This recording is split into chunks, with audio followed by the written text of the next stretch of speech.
Bem-vindo ao podcast da UTI do HU da Universidade Católica de Pelotas. O artigo de hoje será apresentado pelo Dr. Edgar Vernetti. Bom dia, pessoal. Hoje nós vamos discutir um artigo de revisão acerca do uso de vasopressores em acessos periféricos e a implicação deste uso na medicina hospitalar. Então, esses medicamentos eles são usados principalmente em quadros de choque circulatório, onde a gente tem um desencontro entre o fornecimento de oxigênio e o consumo, né? Uma das principais indicações de internação em unidade de terapia intensiva são os choques circulatórios. Eles estão associados a um alto nível de mortalidade e morbidade, né? Uma alta mortalidade e morbidade se não tratados precocemente. E os vasopressores são medicamentos que mitigam os efeitos desse choque, criando vasoconstrição com o propósito de aumentar a pressão arterial média e a perfusão dos órgãos. Esses medicamentos são mais comumente administrados numa infusão contínua, né? Numa diluição contínua, com monitoração contínua dos sinais vitais e taxas de infusão num ambiente de terapia intensiva, né? Quando esses medicamentos começaram a ser utilizados, houveram vários relatos de extravasamento, lesões por extravasamento dos mesmos e necrose tecidual de pele nas regiões periféricas de veias onde eles tinham sido iniciados, ou seja, inicialmente eles eram utilizados em acessos periféricos, né? Com o tempo, a partir da década de 60, começou a se padronizar o uso dos catéteres venosos centrais para minimizar esses riscos. Só que hoje em dia nós temos evidências novas que sugerem que esses medicamentos podem ser administrados de forma segura pelos acessos venosos periféricos em doses um pouco mais baixas e por um período limitado de tempo, né? Então, essa mudança de paradigma de uso desses medicamentos tem potencial de modificar várias rotinas e várias condutas na terapia intensiva e na medicina hospitalar. Por que seria interessante utilizar esses medicamentos por via periférica? Primeiro, porque a gente sabe que no tratamento do choque a gente não tem tempo a perder, né? O atraso em se alcançar uma pressão arterial média adequada está sempre associado com o aumento da mortalidade. E o uso dos vasopressores de forma periférica mostrou que, obviamente, a gente consegue agilizar essa administração, diminuindo o atraso. Também tem que se lembrar que a utilização dos catéteres venosos centrais está associado a um procedimento de introdução dos mesmos. E esses procedimentos eles levam tempo, demandam expertise daquele que vai realizá-los e ele nem sempre está disponível imediatamente. Muitas vezes, dependendo das condições hospitalares que nós temos, esses catéteres não estão tão disponíveis em curto prazo. Além dos riscos associados a eles, como pneumotórax, sangramento, formação de trombos de infecção. A gente sabe que as infecções associadas aos catéteres centrais são um problema muito importante do uso dos mesmos, né? E são uma fonte de morbidade e mortalidade bem significativa para os pacientes. Além de ser também uma medida da qualidade do cuidado a nível hospitalar, né? Bom, continuando então. Em relação aos dados disponíveis para o uso dos acessos periféricos para a infusão de vasopressores, esses dados vêm se tornando cada vez mais frequentes. Aos poucos, a gente vai tendo mais estudos de análise da utilização desse método de aplicação do medicamento, mas nós ainda não temos um guideline compreensivo, um protocolo generalizado aceito mundialmente. O que se tem são muitos estudos individuais de hospitais e algumas recomendações e alguns guidelines específicos para algumas patologias, né? Então, nessa revisão, nós vamos tentar descrever, os autores, na verdade, tentam descrever os guidelines existentes, os dados presentes na literatura e as recomendações quanto à dose máxima ou ótima para uso de forma periférica dos vasopressores, o tempo de duração, o tamanho do acesso, a localização do acesso e os protocolos de enfermagem associados ao cuidado desse sítio de acesso, tá? A gente vai discutir um pouco também os efeitos colaterais do uso dos vasopressores em acessos periféricos e, finalmente, discutir também as implicações que o uso deles em acessos periféricos pode levar no hospital e também exemplificar alguns casos em que eles seriam aplicáveis ou não. Bom, quanto aos guidelines para o uso dos vasopressores em acessos periféricos, a gente não tem nenhum consenso global. O que nós temos são recomendações do Surviving, que preconiza o início dos vasopressores o mais rápido possível em acessos periféricos até que se obtenha um acesso central, por até 6 horas de uso. Ele recomenda que seja utilizado um sítio de punção num dos membros superiores do corpo, proximal à fossa antecubital ou na fossa antecubital.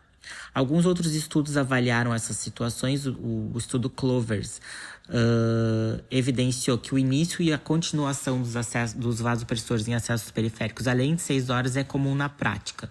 84% dos pacientes iniciaram depois das 6 horas e até 57,2% mantiveram o uso depois de 6 horas. Um outro estudo de 2022 avaliou os protocolos individuais dos hospitais. Esses protocolos, na sua maioria das vezes, incluem tipo de vasopressor a ser administrado, dose, duração, localização do sítio, né, e cuidados de enfermagem associados ao sítio. Esse estudo encontrou que a vasopressina é o vasopressor mais comumente proibido de ser infundido em acessos periféricos, seguido da adrenalina. Tá? 45% dos hospitais que têm esses protocolos têm limite de dose a ser infundida, mas não especificando exatamente qual é essa dose, e a duração vai até um máximo de 48 horas na maioria deles. Alguns têm especificidades quanto ao tamanho do catéter a ser infundido. Um Gelco 20 é o mínimo para a maioria deles, e os locais proibidos para infusão costumam ser as pernas, as mãos e os punhos.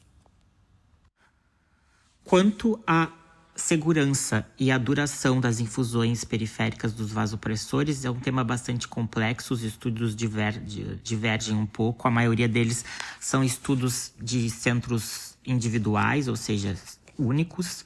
Dificilmente a gente vai conseguir reproduzi-los adequadamente em outros cenários. Não está claro ainda qual o perfil de segurança de cada um dos vasopressores, se são todos iguais ou não. Existe uma meta-análise sobre o assunto que não encontrou diferença significativa nos efeitos adversos baseados no tipo e na duração de infusão, realizada por Owen e colaboradores em 2021. A noradrenalina é o agente de primeira linha.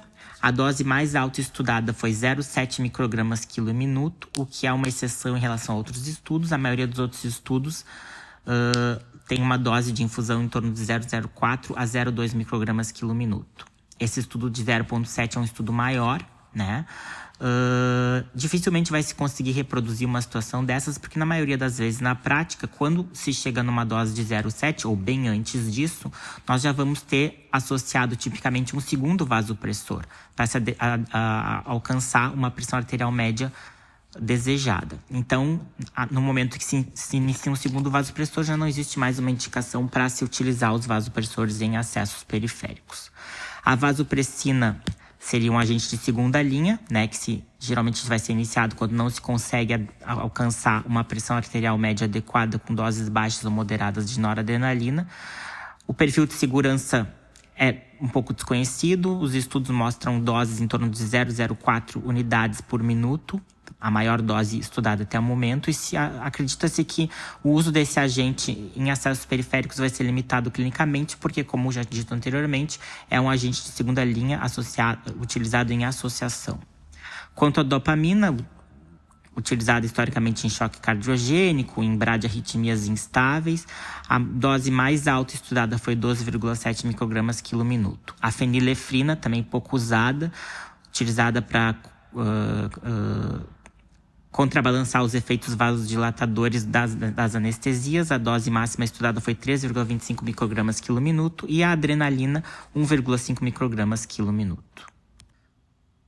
Quanto ao local de infusão, tamanho do acesso e protocolo de monitoramento do local de infusão do vasopressor, só existe um estudo robusto, que é o do Owen, uma meta-análise. Esse estudo não encontrou diferença significativa nos eventos adversos associados ao tamanho do catéter. Não existe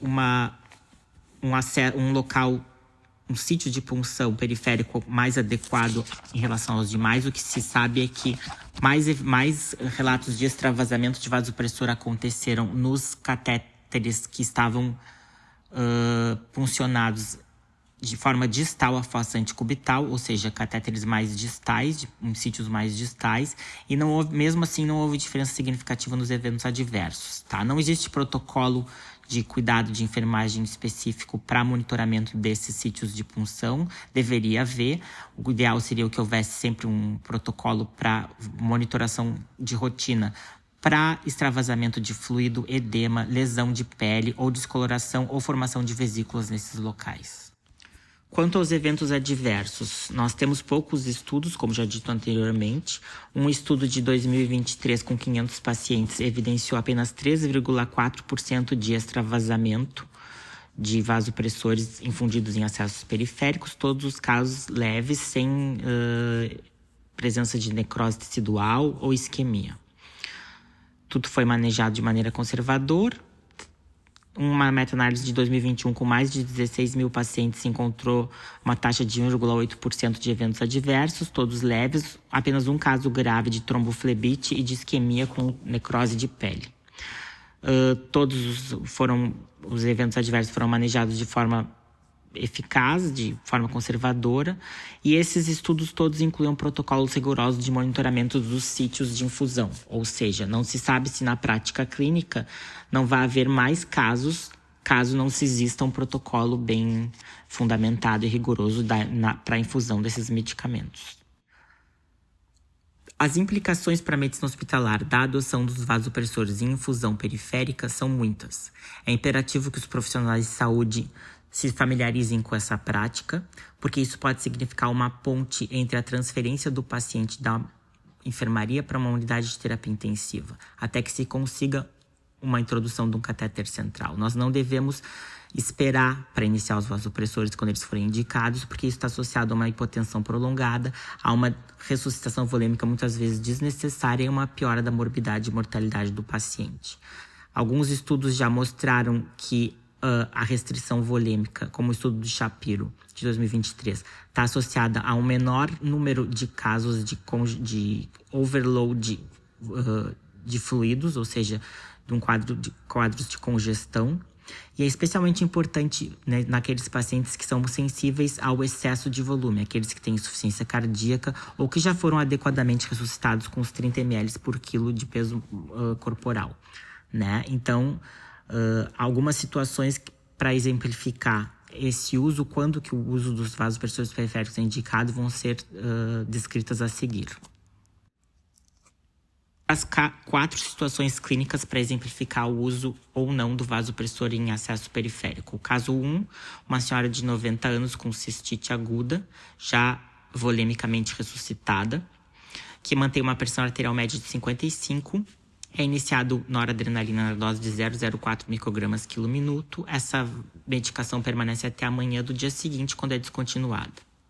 Essa é uma paciente que se beneficiaria do uso do periférico dos vasopressores, né? Uma dose baixa de vasopressor, mantida por um período limitado de tempo. Já o caso 2 é um senhor de 60 anos com pneumonia, também já ressuscitado volemicamente.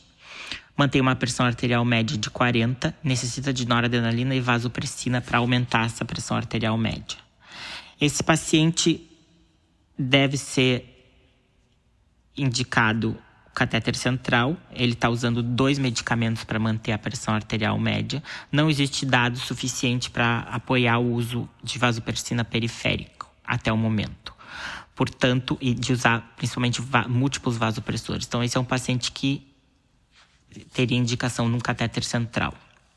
O caso 3, um paciente de 45 anos com pielonefrite, que desenvolve hipotensão na enfermaria, já recebeu 5 litros de volume, está apresentando sinais de congestão. Vai levar mais ou menos 1 hora até que se consiga transferir esse paciente para um leito de UTI, e onde vai conseguir colocar um acesso central. Não existe possibilidade de introdução de um acesso central na enfermaria nesse caso. Esse é um paciente que se beneficiaria pelo início precoce de vasopressor em acesso periférico até que se consiga transferi-lo para a unidade de terapia intensiva, como recomendado pela Surviving Sepsis Campaign. Ou seja, é um paciente em que a infusão periférica funcionaria como a ponte entre a enfermaria e a UTI, entre a via de administração periférica e a central. E por último, caso 4, uma senhora de 72 anos com celulite no pé direito, pressão arterial média de 50, já ressuscitada adequadamente, iniciado noradrenalina na dose de 0,08 microgramas quilo minuto, que permanece em infusão por pelo menos mais 3 dias. A paciente fica 72 horas recebendo vasopressor. Aqui, novamente, como o caso anterior, seria indicado o uso precoce em veia periférica. No entanto, pelo tempo de duração e pela dose, a dose até não, mas mais pelo tempo de duração, seria indicado que a paciente recebesse um catéter central pelo menos 24 horas, no máximo 24 a 48 horas depois do início dessa infusão. Os pesquisadores descrevem ainda um estudo de 2024 em que 50,6% dos pacientes que receberam vasopressores em infusão periférica não evoluíram para a necessidade de catéter central, o que é um dado bem interessante, considerando as taxas de mortalidade associadas às infecções nos catéteres centrais, que variam de 12% a 15%. E eles frisam também que seria necessário um estudo randomizado controlado com desfechos focados nos pacientes para se determinar a segurança e eficácia dessa infusão contínua de vasopressor em acesso periférico. Concluindo o estudo, então, existe cada vez mais evidência científica de que a infusão periférica de vasopressores é possível e é segura, principalmente em doses baixas e por um período limitado de tempo. Os profissionais de saúde devem estar familiarizados com essa prática. Isso evita o uso desnecessário de catéteres centrais e os riscos associados aos mesmos, limita o atraso na ressuscitação do paciente, diminui a morbidade e mortalidade associada a períodos prolongados de hipotensão e de isquemia periférica.